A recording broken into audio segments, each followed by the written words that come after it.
যা ঘটে সব ঘটনাই রটে না।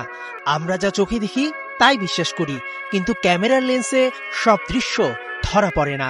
গণমাধ্যমের কাজ সেটাই, সাধারণ মানুষকে দেখানো।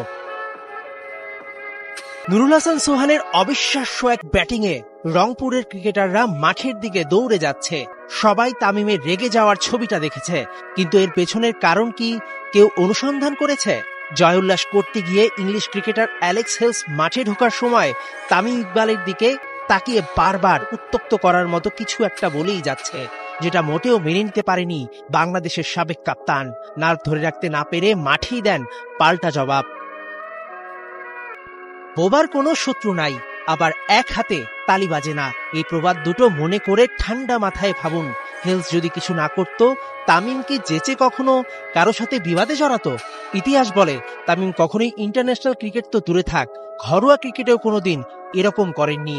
তাহলে ভীষণ রেগে যাবার পেছনের কারণ জানতে পিছিয়ে যেতে হবে চলতি বিপিএলে রংপুর বরিশাল প্রথম ম্যাচের দিকে।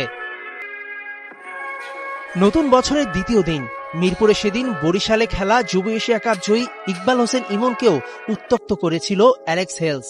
টিমের বড় ভাই হিসেবে মাত্র 18 বছরের বালকের সঙ্গে এমন আচরণ মোটেও সহ্য করেননি তামিম। হেলসকে সুন্দরভাবে বারণ করেছেন। ব্রিটিশদের অতিমাত্রায় স্লেজিং কারোরই অজানা নয়।